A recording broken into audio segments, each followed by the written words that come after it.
أعوذ بالله من الشيطان الرجيم بسم الله الرحمن الرحيم رب اشرح لي صدري ويسر لي أمري واحلل عقدة من لساني يفقهوا قولي رب زدني علما اللهم فقهنا في الدين آمین اللهم صل علی محمد وعلی آل محمد۔ دیکھیے تجوید کے رولز کو سیکھنا بہت ضروری ہے اگر آپ اچھے سے قرآن پاک پڑھنا چاہتی ہیں۔ تو اس میں آج ہم آپ کو پڑھائیں گے نون ساکن اور تنوین کے قواعد۔ ہمارا آج کا ٹاپک کیا ہے؟ نون ساکن اور تنوین کے قواعد۔ نون ساکن کیا ہے؟ وہ نون جس پر جزم ہو وہ ساکن ہوتا ہے، یعنی جس نون پر کوئی حرکت نہ ہو، زیر زبر پیش ضمہ فتح کسرہ کچھ بھی نہیں ہو، وہ نون ساکن سکون والا، جس پر سکون کی علامت ہو۔ جزم کیا ہے؟ سکون کی علامت ہے۔ تو جس نون پر سکون ہو، ساکن ہو یا جزم ہو، وہ نون ساکن نون کہلاتا ہے۔ اور ساکن نون یعنی نون ساکن اور تنوین کے قواعد ایک جیسے ہوتے ہیں، سیم ہوتے ہیں۔ نون ساکن لفظ میں کہیں بھی آ سکتا ہے، پہلے بھی آ سکتا ہے، بیچ میں بھی آ سکتا ہے، آخر میں بھی آ سکتا ہے۔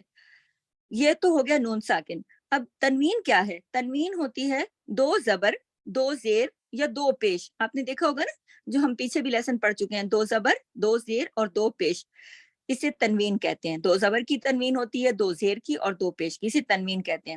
تنوین بھی نون ساکن کی ہی دوسری قسم ہے، ٹھیک ہے؟ تنوین جو ہے وہ نون ساکن کی دوسری قسم ہے۔ کیسے؟ اب دیکھیے، جیسے ہم مثال کے طور پر ہم با دو زبر بن ہم نے پڑھا، تو اس کی آواز کیسی آئی؟ دیکھیں با کے اوپر تو دو زبر لگے ہوئے ہیں، لیکن جب ہم انہیں پڑھتے ہیں تو آواز کیسی آتی ہے؟ آخر میں نون کی آواز آتی ہے نا۔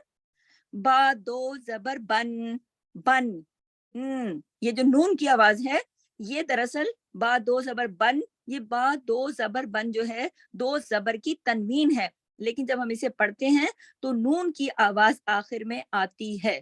اسے کیا کہتے ہیں؟ نون تنوین، نون تنوین، ٹھیک ہے؟ تنوین جو ہے وہ ہمیشہ لفظ کے آخر میں آتی ہے۔ تنوین ہمیشہ لفظ کے آخر میں آتی ہے، یہ یاد رکھیے۔ اچھا، جب ہم ملا کر پڑھتے ہیں، ملا کر پڑھنے کو کیا کہتے ہیں؟ وصل۔ جب ہم ملا کر پڑھتے ہیں کسی بھی آیت کو یا کسی بھی حرف کو، یعنی وصل میں، وصل کا جو لفظ ہے نا، ملا کے پڑھنے کو، جب ہم ملا کے پڑھتے ہیں یعنی وصل میں پڑھیں گے تو تنوین پڑھی جاتی ہے۔ جیسے کہ اور اگر وقف کریں گے تو نہیں پڑھی جاتی۔ جیسے مثال کے طور پر ایک لفظ ہے فوجن سألہم، پورا ہم نے پڑھا نا، فوجن سألہم، اگر ہم نے پورا پڑھا تو فوجن، آگے ہم پڑھتے چلے گئے، اگلے لفظ پہ چلے گئے تو ہم نے فوجن، جیم دو پیش جن، تنوین کو ہم نے پورا پڑھا۔ لیکن اگر ہم یہاں پر وقف کرتے ہیں، رکتے ہیں، پاز کرتے ہیں، تو ہم کیا پڑھیں گے؟ فوج، فوج، جیم کو ساکن کر دیں گے، دو پیش کی تنوین کو ساکن کر دیں گے، روک دیں گے، نہیں پڑھیں گے، ٹھیک ہے؟ تو جب ہم ملا کر پڑھتے ہیں یعنی آگے پوری آیت پڑھتے چلے جا رہے ہیں تو اس میں تنوین پڑھی جاتی ہے۔ ابھی میں مثال سے بھی آپ کو بتاؤں گی، انشاءاللہ پریشان نہیں ہوئے گا۔ کسی بھی ٹاپک پہ، نئے ٹاپک پر جب ہم آتے ہیں تو آپ نے پریشان نہیں ہونا، کیونکہ نئے نئے الفاظ آتے ہیں نا اس میں، تو میں بار بار ریپیٹ کرتی ہوں تاکہ آپ کی عادت ہو جائے۔ تو یہ لیسن بھی ہم انشاءاللہ بار بار ریپیٹ کریں گے۔ آپ پہلے سمجھنے کی کوشش کریے، پریشان بالکل بھی نہ ہوئیے۔ میں آپ کو قرآن سے انشاءاللہ مثالوں کے ساتھ اور اس پہ فٹ کر کے آپ کو بتاؤں گی کہ یہ ہے، ٹھیک ہے؟ تو جب ہم ملا کر پڑھتے ہیں تو تنوین پڑھی جاتی ہے، اور تنوین کے بارے میں نے بتا دیا، دو زبر، دو زیر، دو پیش، اس کو تنوین کہتے ہیں۔ جب ملا کے پڑھتے ہیں تو تنوین پڑھی جاتی ہے، جب روک دیتے ہیں تو تنوین نہیں پڑھی جاتی، اس کو پاز کر دیتے ہیں، رک جاتے ہیں وہاں۔ نون ساکن اور تنوین، نون ساکن کے بارے میں بھی بتا دیا میں نے، ہر وہ نون جس پر سکون ہو اس کو کہتے ہیں نون ساکن۔ نون ساکن اور تنوین کے قواعد ایک جیسے ہوتے ہیں، بالکل ایک جیسے ہوتے ہیں۔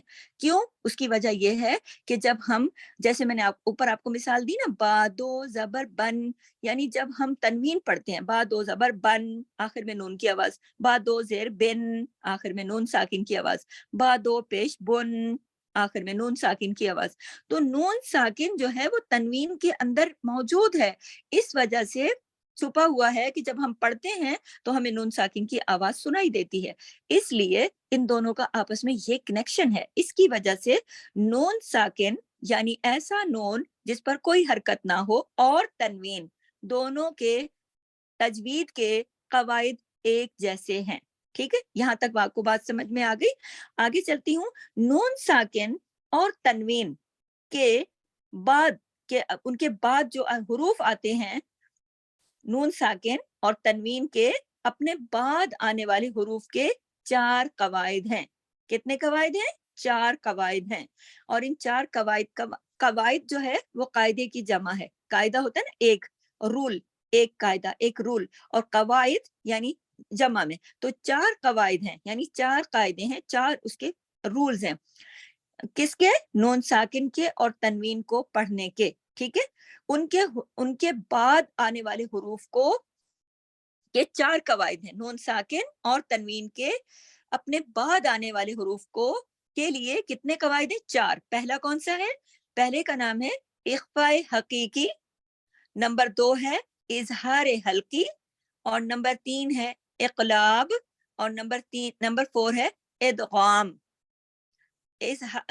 نون ساکن اور تنوین کے بعد آنے والے حروف کو کیسے پڑھا جائے گا؟ اس کے 4 رولز ہیں، 4 قاعدے ہیں، 4 قواعد ہیں۔